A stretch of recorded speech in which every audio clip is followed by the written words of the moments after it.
बिस्मिल्लाहिर्रहमानिर्रहीम। Computer science first year के lecture के साथ अहमद खुरम आपसे मुखातिब हूँ।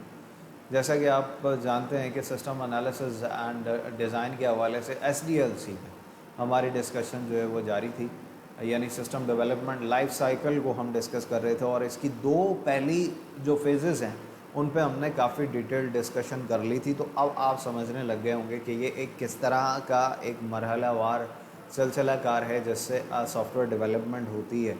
और प्रीलिमिनरी इन्वेस्टिगेशन यानी सिस्टम पे एक बुनियादी तफ्तीश, उसके बाद सिस्टम एनालिसिस को हमने देखा जिसमें नए यूज़र से डाटा कलेक्ट किया, फिर उसको एनालाइज किया।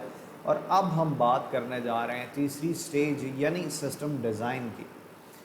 लास्ट लेक्चर में भी हम यही बात कर रहे थे कि जो डाटा हमने कलेक्ट किया है उसको इस तरह से एनालाइज करना है कि एक माइंडसेट डेवलप हो जाए, एक हमारा जहन बन जाए डिज़ाइन के हवाले से कि किस तरह से हमने सॉफ्टवेयर जो है उसको डिज़ाइन करना है, उसका डिज़ाइन कैसा होना चाहिए।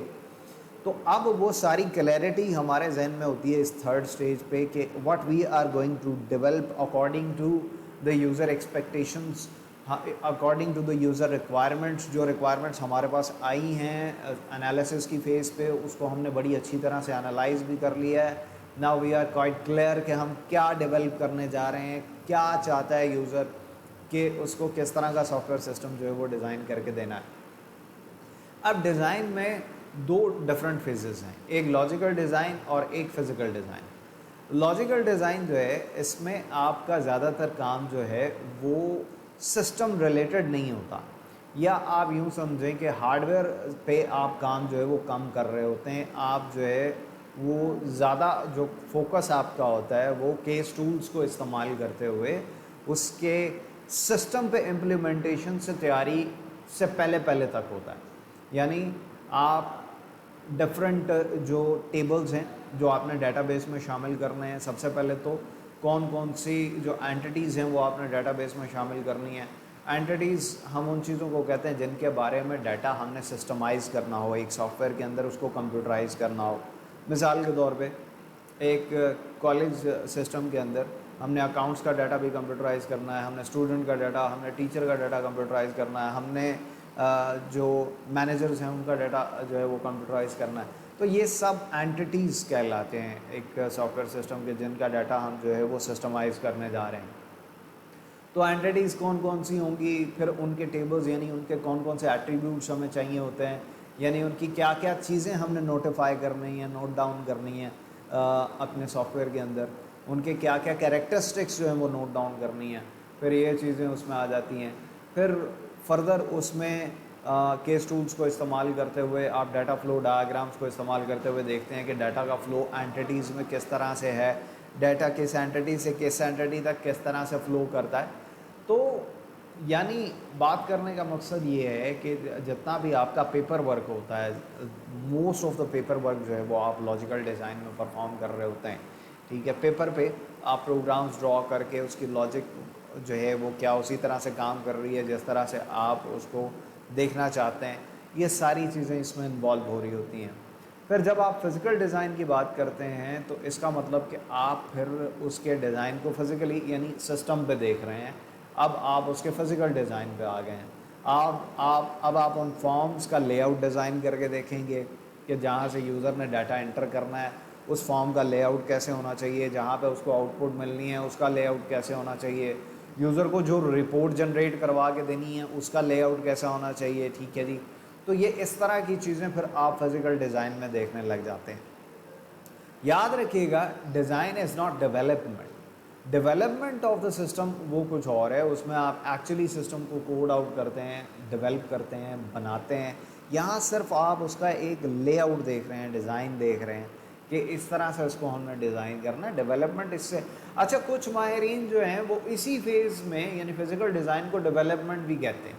यानी फ़िज़िकल डिज़ाइन में ही वो कहते हैं आप उसको डेवलप भी कर लेते हैं सिस्टम को और फिर आप आगे उसको जाके टेस्ट करते हैं सिर्फ। लेकिन ये दो अलग अलग फेजेज़ हैं, लॉजिकल डिज़ाइन फिर फिज़िकल डिज़ाइन, फिर जाके उसकी डेवलपमेंट होती है, उसकी कोडिंग होती है। यहाँ जाके सिस्टम जो है वो एक्चुअली आप उसको जो प्रोग्राम्स आपने डिज़ाइन किए होते हैं उनको कंप्यूटर पे परफॉर्म करते हैं। आप देखते हैं कि उनका रिजल्ट करेक्ट आ रहा है या नहीं आ रहा, according to the user expectation काम कर रहा है, वो सारा फिर आप डेवलपमेंट की फ़ेज़ में उसको देखते हैं। तो डिज़ाइन के बारे में कहते हैं system design phase is use to design the logical and physical model of the system. तो पेपर पे भी आप उसका डिज़ाइन जो है वो उसको कंप्लीट करेंगे ऑन पेपर, जितने भी उसके डिज़ाइन के हवाले से स्पेसिफिकेशंस हैं उनको देखेंगे और फिज़िकल डिज़ाइन जो है उसको भी आप फाइनलाइज करेंगे। System design states how the new system will meet the requirement identified in the analysis phase. तो एनालिसिस की फ़ेज़ पे जो आपने रिक्वायरमेंट्स को समझा था, आपने जो अपना माइंडसेट बनाया था, उसको अब आपके इम्प्लीमेंट करने का वक्त आ गया।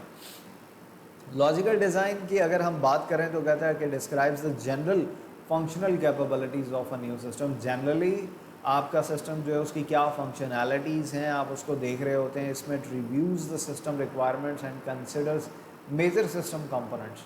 फिर आप रिव्यू करते हैं ओवरऑल रिक्वायरमेंट को दोबारा से, और क्या क्या इनपुट्स आपको चाहिए जो आप सॉफ्टवेयर सिस्टम बनाना चाह रहे हैं, उसके मेजर कंपोनेंट्स यानी उसके मेजर इनपुट्स क्या हैं, यानी क्या क्या फैक्टर्स आपको रिक्वायर्ड हैं उसको डेवलप करने के लिए। केस टूल्स जैसे मैं अभी आपको बता रहा था, जैसे गैंट चार्ट्स वगैरह हैं, डेटा फ्लो डायग्राम्स हैं, इस तरह की चीज़ें इस्तेमाल करके, ज़ाहिर है जिनसे आप इस वक्त फेमिलियर नहीं हैं बिल्कुल भी, सिर्फ उनका नाम आपको आना चाहिए केस टूल्स में से एक दो का, क्योंकि हम उनको पढ़ नहीं रहे हैं, उनको डिस्कस नहीं कर रहे हैं, वो भी इस्तेमाल होते हैं स्टेप में। Different tools are use to prepare logical design such as MS project Gantt chart. तो किसी एक दो का आप नाम लिख दें तो टूल्स का जो लॉजिकल डिज़ाइन में इस्तेमाल होते हैं तो इनफ है। फिर उसके बाद हम बात करते हैं फ़िज़िकल डिज़ाइन की। तो कहता है फ़िज़िकल डिज़ाइन नाम से ही ज़ाहिर है कि फ़िज़िकली आपका सॉफ्टवेयर कैसा लगेगा। इनपुट देने के लिए जो आप फॉर्म दे रहे हैं यूज़र को, वो उसका लेआउट कैसा होना चाहिए, जहां आउटपुट आ रही है उसका लेआउट कैसा होना चाहिए, रिपोर्ट का लेआउट कैसा होना चाहिए।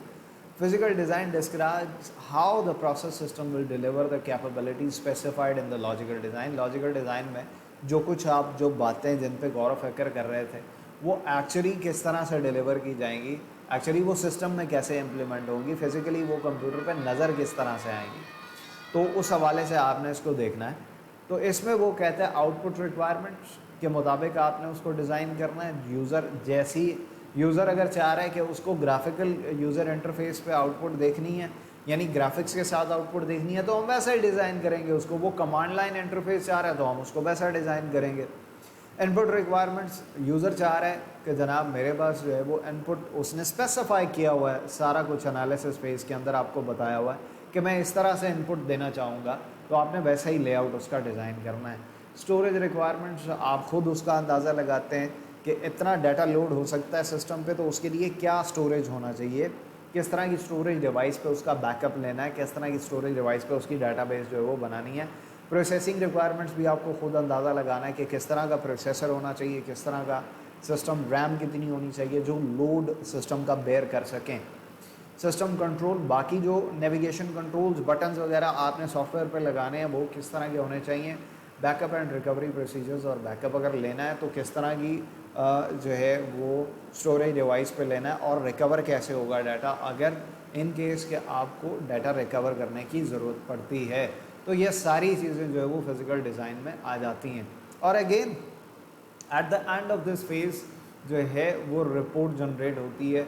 जिस तरह मैं आपको पहले बता रहा था कि SDLC की हर फेज़ के आखिर पे एक रिपोर्ट जनरेट होगी, तो डेफिनेटली यहाँ भी एक रिपोर्ट जनरेट होती है जिसमें आप डिज़ाइन की सारी स्पेसिफिकेशंस देखते हैं कि लॉजिकल डिज़ाइन आपने किन किन टूल्स को इस्तेमाल करते हुए किया, क्या डिज़ाइन किया, और फिज़िकल डिज़ाइन में किस तरह के लेआउट्स, उनकी स्नैप्स भी हो सकती हैं यानी उनकी तस्वीरें भी हो सकती हैं फिज़िकल डिज़ाइन में जो लेआउट्स, और आप रिक्वायरमेंट्स लिख सकते हैं, स्टोरेज रिक्वायरमेंट्स, प्रोसेसिंग रिक्वायरमेंट्स, ये सब कुछ आप उसमें मेंशन कर सकते हैं ताकि अप्रूवल मिल सके आपको इस बेसिक रिपोर्ट का। और अगेन इसकी अप्रूवल के बाद आप नेक्स्ट फेज़ की तरफ मूव कर जाते हैं SDLC में। अगर ये अप्रूव हो जाती है आपकी रिपोर्ट, तो a detailed report is prepared at the end of design phase और it is also submitted to the higher management for approval. ये भी अप्रूवल के लिए चली जाती है। उसके बाद अच्छा, अभी जैसे मैं आपको कह रहा था कि बहुत सारे जो माहिरीन हैं वो फिज़िकल डिज़ाइन में ही डेवलपमेंट को कंसिडर करते हैं, तो वो आपकी बुक से भी डेवलपमेंट की जो फेज़ है वो माइनस कर दी गई है, तो हम भी उस पर डिटेल डिस्कशन जो है वो नहीं करेंगे। हम डायरेक्ट चलते हैं टेस्टिंग की तरफ, जो अगला फेज़ यहाँ पर मेंशन है। जिक्र ज़रूर करना है आपने डेवलपमेंट का, कोडिंग का। ये ना हो कि आप 7 फेजेज़ में उसका जिक्र ही ना करें, SDLC की 7 फेजेज़ में, ऐसा नहीं होगा। लेकिन डिटेल डिस्कशन ना तो उसमें पेपर में आएगी और ना ही आपको लिखने की ज़रूरत है, ठीक है। और उसके बाद हम बात कर रहे हैं टेस्टिंग फ़ेज़ की। ज़ाहिर है एक चीज़ जब आपने डिज़ाइन कर ली, फिर उसके बाद डेवलप कर ली, बना ली, आप उसको टेस्ट किए बगैर कस्टमर को नहीं दे सकते हैं। कोई भी प्रोडक्ट जो कोई कंपनी बनाती है, जब वो डेवलप कर लेती है उसको, उसकी टेस्टिंग के बगैर वो उसको मार्केट में नहीं ला सकती है। उसको जब पता ही नहीं है कि ये किस तरह से काम कर रही है, क्या ये प्रॉपर यूज़र की रिक्वायरमेंट्स के मुताबिक काम कर रही है, तो उसको मार्केट में नहीं लाया जा सकता। इवन आप देखें कि एक मोटरसाइकिल जब बनता है तो वो टेस्टिंग के बगैर, एक व्हीकल जब बनती है वो टेस्टिंग के बगैर मार्केट में नहीं लाई जा सकती। एक वॉशिंग मशीन टेस्ट किए बगैर मार्केट में नहीं लाई जा सकती जब तक वो प्रॉपर फंक्शन ना कर रही हो। तो एक सॉफ्टवेयर किस तरह से अब आप बगैर टेस्ट किए डेवलपमेंट के बाद जो है वो कस्टमर को हैंड ओवर कर सकते हैं। तो उसको टेस्ट करना होता है according to the user requirements. पैमाना वही है आपके पास, यूज़र रिक्वायरमेंट्स का, क्या उसके मुताबिक काम कर रहा है। इनपुट वैसे ही हो रही है जैसे यूज़र चाह रहा था, आउटपुट वैसे ही आ रही है जैसे यूज़र चाह रहा था, रिपोर्ट वैसे ही बन रही है जैसे यूज़र चाह रहा होता। तो ये सारी आप टेस्टिंग फेज़ में ये चीज़ें देखते हैं। और टेस्टिंग को हम फर्दर फेजेस में डिवाइड करते हैं, यानी उसमें टेस्टिंग के फेज़ में इसमें एरर्स भी रिवेल हो सकते हैं, गलतियां निकल सकती हैं, उनको दोबारा से करेक्ट किया जा सकता है। ये एक ऑन गोइंग प्रोसेस हो सकता है, एक रेपिटेटिव प्रोसेस हो सकता है। तो इसकी फेजेस पे इंशाल्लाह हम नेक्स्ट लेक्चर पे बात करेंगे कि इसमें क्या क्या फर्दर सब फेजेस हैं, किस तरह से एक सॉफ्टवेयर सिस्टम को टेस्ट किया जाता है, उस पर डिटेल डिस्कशन जो है वो हम अगले लेक्चर में करेंगे। अपना ख्याल रखिएगा, अपने सवालात मुझ तक पहुँचाइएगा। अल्लाह हाफ़िज़।